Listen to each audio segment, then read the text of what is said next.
What's going on, guys? Oh my Godzilla back here with another double figure review from Bandai. We have Godzilla, GMK, and Ghidorah, also GMK. These two figures are banging. New sculpts, all great detail, great paint. Can't wait to dive in. Without further ado, let's go! Taking a look at some tags real quick. Godzilla's going to feature good image of the king himself. Godzilla 2001, 2024. Open it up, you got your usual goodies. Back of the tag, Godzilla, Mothra and King Ghidorah, Giant Monsters, All Out Attack, Movie Monster Series. Let's check out Ghidorah. Ghidorah's got a beautiful image with a lovely little flare going on in the background. All three heads kind of posing a giant open roar, probably about to face off against Godzilla. There's our King Ghidorah logo, 2024. Inside, usual goodies. Back, cut out to Ghidorah's wing. As usual, pretty standard stuff on the tags. Let's get them sleeved. Jumping into our beautiful Godzilla. This is one of the best sculpts Bandai has put out in a while for one of their 6-inch Movie Monster series. Great detail, great paint. Starting off with the bottom, we have some very nice white toe claws. Good detail on them, kind of lining coming up. Good detail on the feet. Scales look good. The kind of toe wrinkles look great there. Good texture and detail on the legs. Different detail on the knees. So that's something it's nice to see. Kind of the difference on there. Moving into the body, pretty basic, kind of lower part of the body. He's got his Godzilla pecs in the top there, looking pretty solid as well. Hands, great. Arms, good. Good detail coming through the body. The tops of the hands lack a little bit of detail. They kind of get a little flatter there, but that's okay. Claws are again painted nicely. It almost looks like we have there's a good fade in the paint, kind of darker toward the edge, getting a little lighter as it comes up toward the base of the knuckle there. Same thing on the toe claws, kind of a good fade. It almost looks two-toned because of that fade, and maybe it is two-toned, maybe it'll probably just single-toned, but it almost comes off as two-toned, especially on the hand claws, just because those tips look so much kind of almost creamier, kind of the same color as the teeth. Moving into the head, teeth are not individually sculpted, but they are going to be, they do have texture. They all bump out of that little base of the ridge there, so about what you expect with Bandai. Those great white eyes look good. From the front, he looks great from the front, too. So that's something sometimes Godzilla could be hit or miss. Not having pupils kind of helps, because normally the centering of the pupils is kind of what determines the awkwardness of Godzilla. Giant eyebrows here. Good little detail on the hole of where the ear would kind of be. His sound processor is, since he doesn't have an ear, I guess you can call him a sound processor or whatever. The back looks good. No white paint kind of on the top of the head, but we do start all the way there, and it kind of continues all the way down.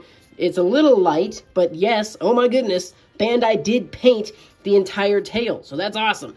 Definitely not as as much as I would have liked, but they did go ahead and give us, the white continues all the way down to there. The camera's not picking it up quite as well as it actually is, but that white paint does continue all the way down.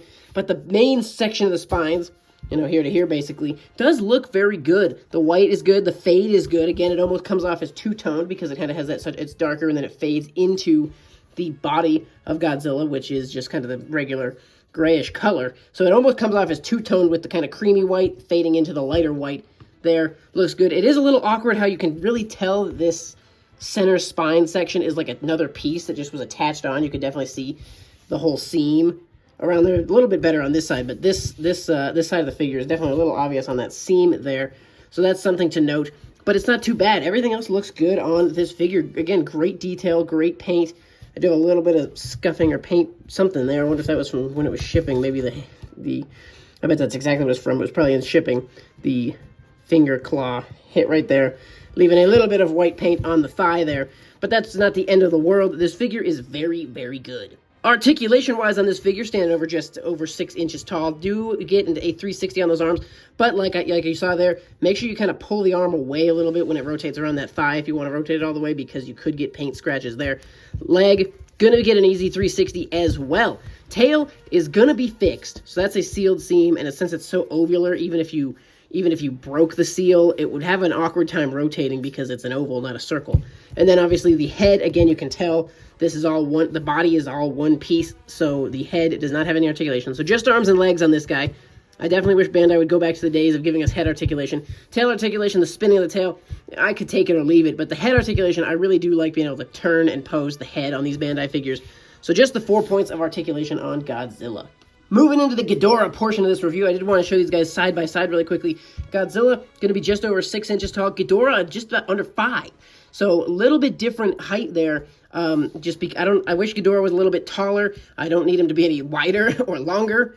But height-wise, I could go for a little bit taller, even if it was just taller in the sense of the heads being angled up more. If you know me, you know I like my my enemies to kind of tower over my Godzillas. So there's something to note. But moving to the Ghidorah. So here he is, the golden boy himself, looking very, very gold, but also some nice touches of other paint. Starting at the bottom here, we do have good detail on the feet, great scaling, different textures here, kind of the, the toe bone moving up is a different kind of detail in the side and back of the foot. And we do have some nice silver paint added onto all these toe claws. Even the back one is painted, so that's very nice. Bottoms did not get painted, but that is okay. So it's just awesome to have the painted toe claws, and painted so well. And we do have some detail on the toe claws, kind of, again, those ridges kind of moving back into the body. Looks great. Legs look good. Nice scales. Great detail there. Pretty much, Ghidorah's body is pretty easy to get detail-wise because it's very all, the body and legs are very similar. Just kind of those diamond-shaped scales. They do look better and kind of layer over themselves nicely in the wings. So that's very good. Kind of, you can see how these kind of layer over themselves. Looking very nice. The wings membrane is just going to be a nice, clean, soft gold there. And then the tips of the wings, it would have been nice to have the tips of the wings painted silver as well. That would be kind of cool. Get a little more color, kind of spice up the tips of the wings. I do probably have to take the hairdryer to this guy because he can't. This wing over on this side is a little bit kind of bent in. So I'll have to take the hairdryer to it and probably try and get it to stay out a little bit better. But that's not the end of the world. The heads of Ghidorah have a good amount of colors, which is really nice. We have kind of this other gold, kind of more of a yellow gold on his little side frills. Looks good. More silver paint on the tops, kind of his horns.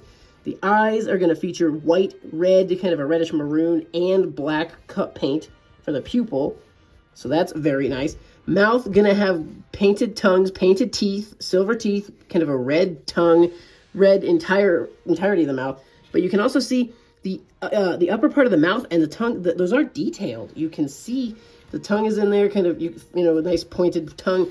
And then the top of the mouth, good detail on there. So that is very nice. Bandai definitely did a good job on these figures. They almost come across as more of like a higher level Bandai item because they did such a good job on them, actually. Moving into the back of the Ghidorah, I could have gone with a little bit of different color here on these spines. That would have been very cool if it was just maybe a little more kind of the orangey gold or just something to kind of differentiate them, make them pop out a little bit more, but that's going to be okay. Again, back of the wings, the same as the front of the wings, just kind of a nice sleek membrane. He's got his, I don't know the anatomy word for it, but he's got the parts that hold his wings together, looking good. Again, I wish those were silver tipped, but that's okay. Spines on the back are present going all the way down to the tail on his big old clubs. These are kind of just copy-paste. Both of them are the same, but that is totally okay. Again, it would have been cool to have a little bit more color in here, just a little something to... But, I mean, that's what you get with Ghidorah. He's just a golden dragon, so not too much color is to be expected. I really am a fan of this gold color they chose. It's not kind of the off gold that they used to do. It's kind of the same gold as the 1991 Ghidorah they did, I think, last year. We'll do a comparison of those two in a little bit. Obviously, something that stands out with this figure is going to be the size of it. And it seems like Bandai is leaning away from kind of the wings that can fold in and out and slick, kind of fold back. So this guy is going to be a shelf hog.